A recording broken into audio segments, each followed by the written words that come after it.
Next, there are a few people in mid-Michigan who demonstrate true entrepreneurial spirit like the people you're about to meet.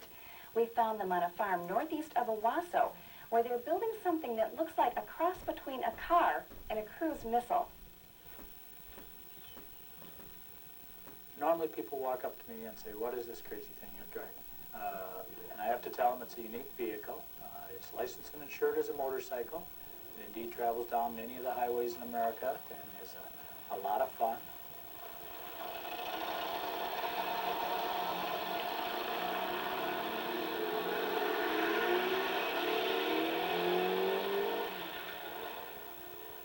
People ask me what it drives like. I guess it's one of those things you almost have to say you need to be there, but it's probably most like being in the cockpit of your own personal jet, but yet riding in a very exciting sports car.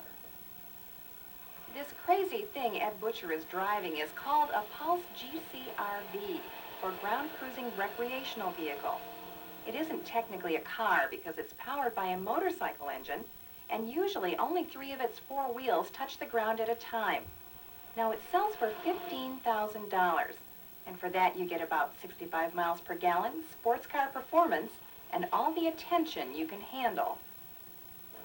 View is really good, especially good for the passenger off the side, probably more so than the operator.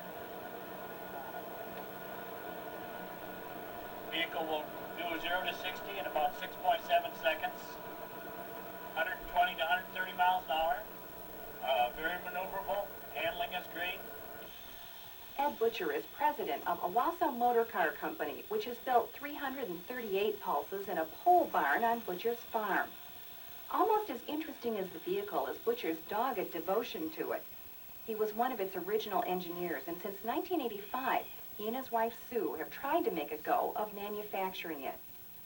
I guess maybe I'm the type of individual that when I see something and set my sights on it, and it's doable, and I can't be convinced that it's utterly stupid, that I'm going to go for it. That, along with the fact that I anticipate one day that I'm going to make some money off this project also.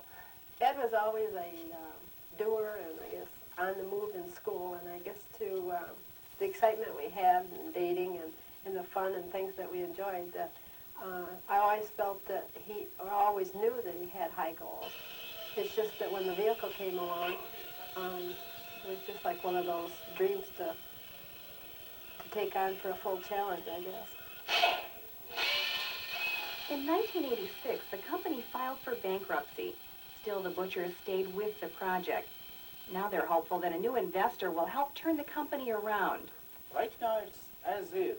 It has a lot of appeal, a lot of potential, very sound product, and I think it's going to go as soon as we get the right exposure. Most people would have given up on this some time ago, but Ed and Sue have stuck with it.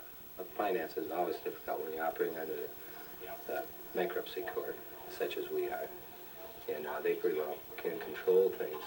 You can't raise any money. It's more or less we build a car, sell that one, buy the parts, build the next one. We keep on going on like that. I think there's any people that could make it go, it's probably those two. In some ways they differ between the two of them, and then in some ways they really complement each other, I think. They're just extraordinary people, and it's a pleasure to know. The Butchers say they've been told the Pulse will appear in a movie to be released soon, but they can't say which one. Although the vehicle hasn't sold in the volumes they had hoped for, it has drawn a lot of attention. We have vehicles in maybe 7 or so other countries. We have a major order waiting for us in Japan. We're licensed as a quarter silver bullet, and we have about 9 of those running around the United States, which are rather unique and fun. And on the other side of that coin, we're also the vehicle as, I guess, the official spokesman for AIM, which is the Alliance Against Intoxicated Motors. Ed actually can take a negative and turn it around to a positive, and he can work on that and achieve on it and go at great lengths on it. And most of us would become dragged down or just beside ourselves. And I think that's the key thing that he's been able to do. And he's also just someone that just can keep moving and keeping things going. Well, I think we're made of the right sort of things. I think the vehicle is the right thing. It's into its times, and I think we're the type of people that can work our way way through this sort of thing, and we've endured it, and I think we deserve it.